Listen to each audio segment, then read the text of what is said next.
Welcome back to the Ropes Family Podcast. Today we're talking about something that I think we all love, we all appreciate. We're talking about what is love. According to the dictionary, love is an intense feeling of deep affection. That's intense, like camping. It's a lot. But the Bible gives us the true definition in 1 Corinthians 13. Love is patient, love is kind, it does not envy, it does not boast, it is not proud, it does not dishonor others, it is not self-seeking, it is not easily angered, and it keeps no record of wrongs. Love does not delight in evil, but rejoices with the truth. It always protects, always trusts, always hopes, always perseveres. Love never fails. Amen. Man, that kind of wraps up love, doesn't it? I mean, love it's so big. It's so, it's a big concept. But when you kind of define it that way, you can kind of it gives it. I mean, it kind of gives it context, but it also is like, well, geez, that's a lot. That's what I was thinking. But I kind of want to walk through this passage you just read. So when I was looking at this earlier, it lists out what love is. Like, love is patient. Love is kind, but then it lists what love isn't. Like, it does not envy, it doesn't boast, doesn't dishonor, it's not self-seeking, it's not easily angered, it doesn't hold any records of wrongs, it does not delight in evil, and then, it has where it rejoices in truth, and then another thing that it is, and then it has the always section, so it always protects, it always trusts, it always hopes, it always perseveres, and it never fails. But I want to go back to the what it's not, and if you look at it like what it's saying, the opposite of those that it's not. So it does not envy, it doesn't boast, it doesn't dishonor. You can sum those things up in grace. So love is patient, it's kind, it's full of grace. Mm-hmm. It rejoices in truth. It always protects, and it never fails. That kind of sums up love in a really cool way if you think about it like that. But I also want to ask the question of who is love? Do you know who love is? Jesus. That's the good answer right there. Who is love? God is love, but God sent his son. Yeah. Which showed a lot of love right there. Yeah. So Jesus. Right, exactly. Amen, sister. We can just end the podcast right there. Yep. Because God is love. Because God is love. But I wanted to, real quick, what did you think of that whole definition thing before we get too far into that? Does that make any sense to you, or is that like real? No, it's really good. I've never heard it explained that way. Well, Grace. Look at you. Look at me. So smart. Wow. I take a Bible class and I'm theologian. I'm a theologian over here. Just kidding. I'm not. I'm really not. I just thought that was kind of cool. I just pointed that out. I wasn't looking for a compliment, by the way. But I love that you gave me a compliment. Thank you. See, here for you. Okay, so moving on. So who is love? And so this is literally my favorite passage in the Bible, or my favorite verse in the Bible. It's in 1 John 4, verse 7. It says, "Beloved, let us love one another, for love is from God, and whoever loves has been born of God and knows God." Verse 8 says, "And anyone who does not love does not know God, because God is love." God is love, and so the things that I kind of want to point out in this is, kind of going back to creation. Who are we made in the image of? God, okay? And what is God? Love. So we are created in the image of love, which is cool when you think about it that way, is. Right? I don't think that's heresy, but we are created. We always keep saying we are created for this. We're created for this, but we're created in the image of love. And so the way that we can be complete in our creation is to love, to be patient, to be kind, to show grace, to rejoice in truth, and always protect, always trust, always hope, and always persevere. And then that love will get us through. That love will let us. God's love will never fail. And so if we're loving in God's love, we will never fail in that way. I think one thing that I struggle with is like loving like my spouse more than I do my kids, or like showing I love him more. Because my kids, we get really involved in their lives. We are always showing attention to them. So I think it's hard as we've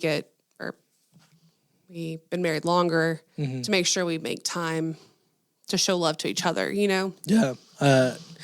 That's a big thing, is loving is, you put God at first, right? So you love God first, and then you love God, and then you love your spouse second, and then your kids third, and then like your Xbox is like fourth or whatever, Fourth.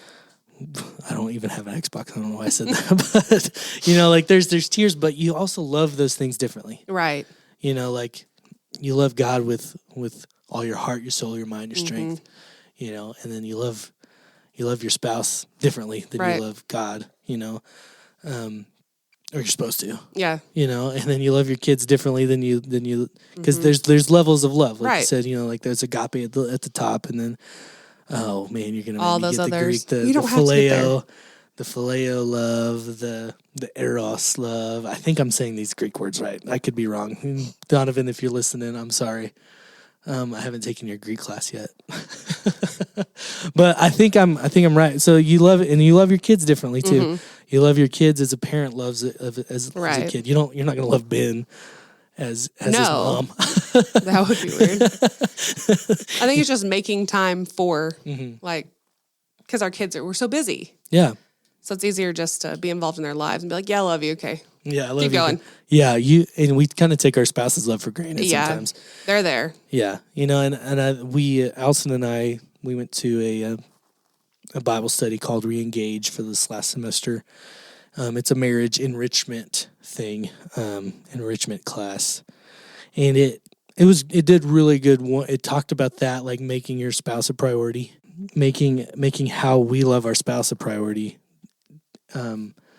Trickles down the love to our kids. If we're getting our love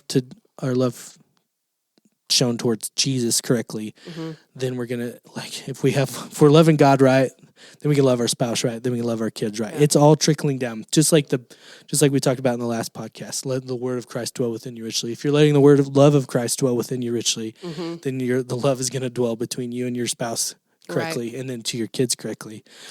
But it takes work. It takes work to love people, and we it's real easy to take that love for granted, to take God for granted sometimes because he's always there. Yeah. To take our spouse for granted because usually they're always there too. Right. And then, we're always caring towards our kids because our kids need a lot of attention. Yeah. They need love differently than that. When people are hard to love, especially if you go by 1 Corinthians. Yeah, it's hard to be patient with everybody. Patient, not envious. Yeah. That's hard. Yeah, I can definitely see and we can apply this to loving our kids or even our spouse. Love is patient. I'm not always patient with my spouse or my kids. Oh, no. Love is kind. I'm not always kind, but what it's not, there's the grace in there. And so I have grace for when I am being envious or for when I am boasting or I am dishonoring or I am self-seeking in our relationship and the things like that. Or when I have grace when I am easily angered because that's the part where God never fails, love never fails. That's the grace that we get. So how do we love? How's a good way to love? I think we kind of covered that a second ago, but that was the next question I wanted to ask. Well, I just think loving people, including them, helping others, being there for people, just like I said last week, that, having a little group that you can go to, well, including people in that and making people feel safe and welcome and giving to others. I love to give gifts. That's just my love language is gift giving. Don't ever expect anything in return, but I want to give gifts. It's just like what I like to do. Giving time doesn't always have to be resources. It can be time. Just showing people they matter is a big deal. Yeah. I think it's a big deal. Getting into the love languages. I don't understand love languages that well, obviously. I mean, there's every man will tell you their love language. Yeah. but there's more than that. Like everybody receives love differently too. And so part of loving people is knowing them. Like by we loving God, we learn how to love Him. The more we love God, the more we do what He says, the more we love Him, the more we get to know Him. The same thing with people. So the more we get to know people, the more we spend community and fellowship and time with people, we learn how to love them better. It's just about investing your time, investing your love, putting it where it needs to go, being intentional with that. Okay, and then the last question is, why do we love? Because God tells us to. Yeah, because He tells us to. Love. Yeah, I mean, we've talked about in the great commandment is love God with all your heart, soul, and mind, and then love neighbors as yourself. But back to the 1 John 4 passage, in verse 19 it says, "We love because He first loved us." That kind of goes back to the image we're created in. We love because we're created to. We're loved because He loved us, and so we take that love and the overflow, and we love too. That's how God's love is made perfected in us, is because we do it. We express the love that He shows us. Right. We point to the image in 1 Corinthians that Paul writes out. We are patient in our love, just like God is patient. We are kind in our love, just like God is kind. We show grace, just like God shows us grace. We can go all the way through that 1 Corinthians passage. He created us to love. Okay, and so for the family challenge this week is find somebody to love and love them. Find a way to show love. Yep, show them patience, show them kindness, show them grace. Tell them the truth, or rejoice in the truth. Tell them the gospel of the truth. Find a way to protect somebody, to trust somebody, or to be trusting to somebody. To help to tell people about the hope. To help somebody persevere through something. And let God's love shine through you. All right, that's all we got this week. We will talk to y'all next week, I think. I think that's what we'll do. I don't know exactly what's going to happen because we're pre-recording this episode like a week early just to, because Courtney's going on a mission trip. But anyway, we'll talk at y'all some other time. See you later. Peace.